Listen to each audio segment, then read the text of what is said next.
कहानी की शुरुआत होती है रायलैंड नाम के एक आदमी से, जो इस वक्त एक स्पेसशिप के अंदर था। एक स्लीप कैप्सूल के अंदर वह ना जाने कितने वक्त से सो रहा था। धीरे धीरे वो मेडिकली इंड्यूस्ड कोमा से बाहर आया। जैसे ही उसकी आंखें खुली, शिप की एआई मैरी ने उससे कुछ सवाल पूछने शुरू किए, ताकि पता चले कि उसकी दिमागी हालत ठीक है या नहीं। लेकिन रायलैंड ने कहा कि मेरी कैप्टन से बात करवाओ। तब मैरी ने बताया कि उसके अलावा क्रू का कोई भी मेंबर जिंदा नहीं बचा, सिर्फ वही अकेला बच पाया है। तभी उसके सर में दर्द हुआ और कुछ पुरानी यादें वापस आने लगी। उसे याद आया कि वह एक मॉलिक्यूलर बायोलॉजिस्ट था, लेकिन बाद में वह स्कूल टीचर बन गया था। उस वक्त दुनिया भर में एक खास खबर के बारे में बहुत ज़्यादा बात हो रही थी। सूरज के आसपास एक अजीब सी लाइन आ गई थी। उसने अपने स्टूडेंट्स को समझाया कि इस लाइन को पेट्रोविच लाइन बोला गया है और यह सूरज से लेकर वीनस तक जा रही है, और धीरे धीरे इससे सूरज बहुत कमज़ोर हो रहा है। उसने बच्चों को बताया कि अगर यह प्रोसेस चलता रहा तो 30 साल के अंदर धरती ठंडी होने लगेगी। एक स्टूडेंट डर गया कि जिंदगी खत्म हो जाएगी क्या सर?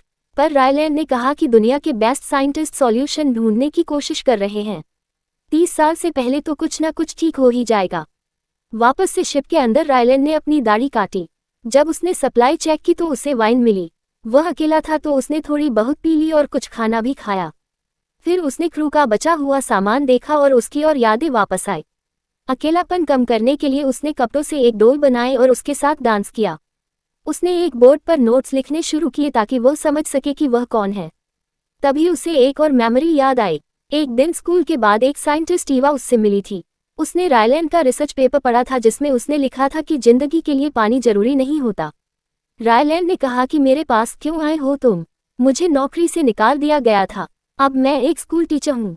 इस पर ईवा ने उसे याद दिलाया कि तुमने अपने सीनियर को गधे का बच्चा कहा था, इसीलिए निकाला था तुम्हें। अब ईवा ने उसे बताया कि हमारे पास उस पेट्रोविच लाइन के कुछ सैंपल्स हैं और उन्हें देखकर लगता है कि रायलैंड की थ्योरी जिसे हमेशा नकारा गया था वो सही हो सकती है। ये सुनकर रायलैंड उसके साथ काम करने के लिए तैयार हो गया। बाद में मिलिट्री उसे जेट से एक एयरक्राफ्ट करियर में ले गई। इतनी तेज उड़ने की हमारे भैया को आदत नहीं थी तो वह नींद की दवाई लेकर सो गया और करियर पर पहुंचते ही उसने कई बार उल्टियां मारी। इसके बाद ईवा ने उसे दुनिया के सबसे बड़े साइंटिस्टों से मिलवाया। बाकी सब ने भी उसके किए हुए एक्सपेरिमेंट को दोहराया और बिल्कुल सेम रिजल्ट मिला। उन सेल्स का नाम अब रखा गया एस्ट्रोफेज। लेकिन अभी भी सूरज के कमजोर होने का खतरा मंडरा रहा था। साइंटिस्टों ने फैसला किया कि उन्हें 2 मिलियन किलो एस्ट्रोफेज बनाना पड़ेगा। रायलैंड ने कंफ्यूज होकर कहा कि हम क्यों इनकी तादाद बढ़ा रहे हैं। तब ईवा ने उसे प्रोजेक्ट हेल मैरी का सीक्रेट बताया। दरअसल सिर्फ हमारा सूरज नहीं बल्कि दुनिया के बहुत सारे तारे डम हो रहे हैं। सिर्फ एक तारा सेफ है जिसका नाम है टाओ से, जो धरती से 11.9 लाइट ईयर्स दूर है।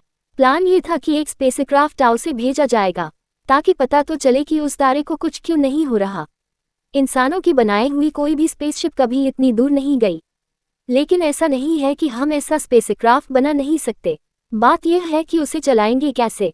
अब तक ऐसा फ्यूल ही नहीं था हमारे पास। लेकिन अब जो यह एस्ट्रोफेज नाम के सेल्स उन्हें मिले हैं, ये बड़ी आसानी से वो फ्यूल बन सकते हैं जो उन्हें वहां तक ले जाएंगे। लेकिन रायलैंड ने बताया कि हमें बहुत ध्यान से इस्तेमाल करना पड़ेगा इसका। यह इतने ज़्यादा ताकतवर है कि इसके 1 किलो का इस्तेमाल करने से बड़ा शहर उड़ जाएगा। ईवा ने उसे समझाया, इसीलिए हम उसे समुद्र के बीच में इस जहाज पर बना रहे हैं। सबसे बड़ी और खतरनाक बात यह थी कि स्पेसक्राफ्ट का फ्यूल सिर्फ एक तरफा ट्रिप के लिए ही काफ़ी होगा। मतलब एस्ट्रोनॉट्स कभी वापस नहीं आएंगे। सिर्फ कुछ छोटे प्रोब्स की मदद से वह डाटा वापस भेजेंगे पृथ्वी की तरफ। और अब इसी मिशन का हिस्सा बन गया था रायलैंड। उसे याद आ गया था कि इस मिशन से वापस जाना तो मुमकिन ही नहीं है। यह मिशन इतना खतरनाक इसीलिए था क्योंकि आज तक कभी किसी ने ऐसा कुछ किया ही नहीं। सिर्फ 3 लोग ही इस मिशन पर आने वाले थे, एक पायलट, एक इंजीनियर और एक साइंटिस्ट। इस मिशन के सक्सेसफुल होने की परसेंटेज बहुत कम थी। इसी वजह से मिशन का नाम हेल मैरी रखा गया, मतलब एक आखिरी हिम्मत भरी कोशिश। अब रायलैंड की ज़्यादातर याददाश्त वापस आ गई थी। कुछ समय बाद मैरी ने बताया कि उनका शिप टाउ सिटी के पास पहुंच रहा है, इसीलिए इंजन्स को बंद कर दिया गया। जैसे ही शिप उस तारे के ऑर्बिट में घुसा तो जहाज की ग्रेविटी बंद हो गई और रायलैंड हवा में तैरने लगा। मुश्किल से खुद को संभालते हुए उसने बाहर देखा। यहाँ पर भी वह पेट्रोविच लाइन मौजूद है, लेकिन तारा एकदम ठीक है। तभी उसने अपने पास में एक और स्पेसशिप देखा जिसे देखकर वह बिल्कुल हैरान रह गया। जैसे ही वो शिप ज़्यादा पास आ गया, तो रायलैंड तुरंत पायलट की सीट पर गया और अपने शिप को थोड़ा दूर ले गया। लेकिन थोड़ी देर बाद दूसरा शिप दोबारा से पास आ गया। रायलैंड जितना दूर जाता वो उतना ही नजदीक आ जाता। कुछ देर बाद वहां से एक सुरंग जैसी चीज बनने लगी। रायलैंड समझ गया कि ये दोनों शिप्स को जोड़ने की कोशिश हो रही है। उस सुरंग ने दोनों शिप्स को जोड़ दिया। रायलैंड सूट पहनकर ध्यान से सुरंग पार करके दूसरी शिप की खिड़की तक पहुंचा। उसने नूडल से बना हुआ अपनी शिप का मॉडल दिखाया। अब वो अजनबी जीव पास आया। रायलैंड ने देखा कि वह चलते फिरते पत्थर जैसा लग रहा था। जब रायलैंड ने हेलो बोला तो उस प्राणी ने एक डरावनी सी आवाज निकाली। रायलैंड डर गया और उसने अपने हाथ में रेंच उठा लिया। इससे वह दूसरा जीव भी डर गया, जिसके लिए रायलैंड ने तुरंत उससे माफी मांगी। जैसे जैसे रायलैंड हाथ हिला रहा था, वह जीव भी उसी तरह हिल रहा था। दोनों ऐसे ही कुछ देर तक अजीबोगरीब पोज करते रहे। धीरे धीरे उनके बीच भरोसा बढ़ने लगा। फिर उस प्राणी ने खिड़की पर थपथपाया और पीछे देखने का इशारा किया। वहां पर एक और मैसेज है। रायलैंड ने जब वह मैसेज खोला तो एक अजीब सा कॉलम मिला। वो जीव इशारे में बोल रहा था कि हेलमेट को उतारो, लेकिन रायलैंड ने मना कर दिया। तब उसने कॉलर को ध्यान से देखा तो रायलैंड समझ गया कि यह बोलना चाहता है, ऑक्सीजन बनाई है मैंने, यहाँ पर सांस ले सकता है तू। थोड़ी देर सोचने के बाद उसने हिम्मत करके हेलमेट उतार दिया और वह खुश हो गया क्योंकि वह आराम से सांस ले पा रहा था। बाद में उसने पहले वाले मैसेज को दोबारा देखा और समझा कि उसने पेट्रोविच लाइन दिखाई थी, मतलब वो एलियन भी यहाँ पर इसी प्रॉब्लम का आंसर ढूंढने आया है। रायलैंड सुरंग में वापस गया और इशारा किया कि दोनों मिलकर काम कर सकते हैं, लेकिन पहले उन्हें आपस में बात करना सीखना होगा। रायलैंड ने उस जीव का नाम रॉकी रखा। रॉकी ने खुशी से कहा कि अब उसे अकेला महसूस नहीं हो रहा। वैसे तो वह भी कई सारे लोगों के साथ आया था, लेकिन सब लोग मर गए, बिल्कुल वैसे ही जैसा रायलैंड के क्रू के साथ हुआ था।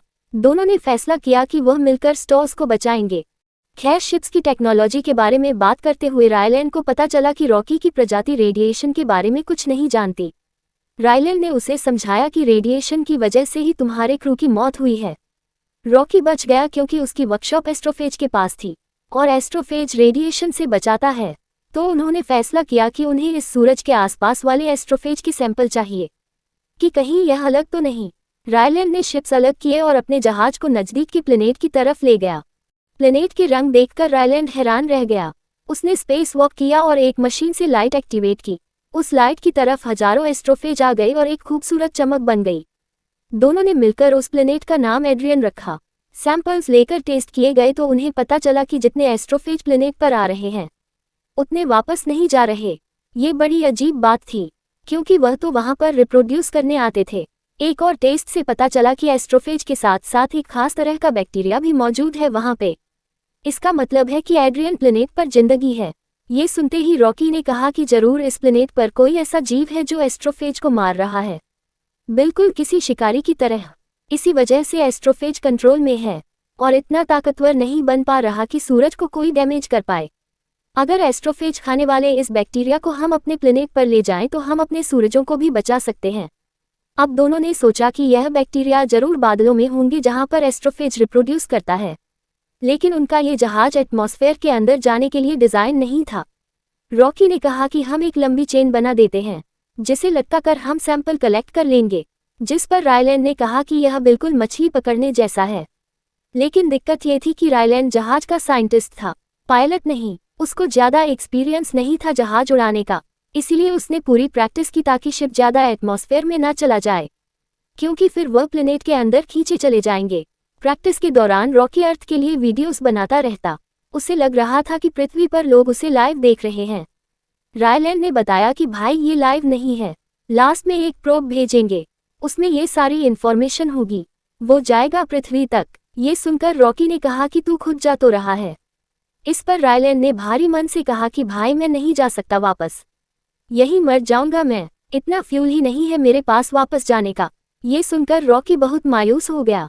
उसने अकेले में जाकर कुछ कैलकुलेशंस की और बाद में वो रायलैंड के सामने आया और धीरे से कहा कि नहीं मरेगा तू, मैं तुझे फ्यूल दूंगा, मेरे पास इतना फ्यूल है, मैं थोड़ा धीरे चला जाऊंगा, 4 साल ज्यादा लगेंगे मुझे, लेकिन तू वापस जाएगा। अपने इस अनजान दोस्त की बात सुनकर रायलैंड बहुत इमोशनल हो गया। उसने रॉकी के बबल सूट को हग किया। जल्द ही सैंपल कलेक्ट करने का दिन आ गया।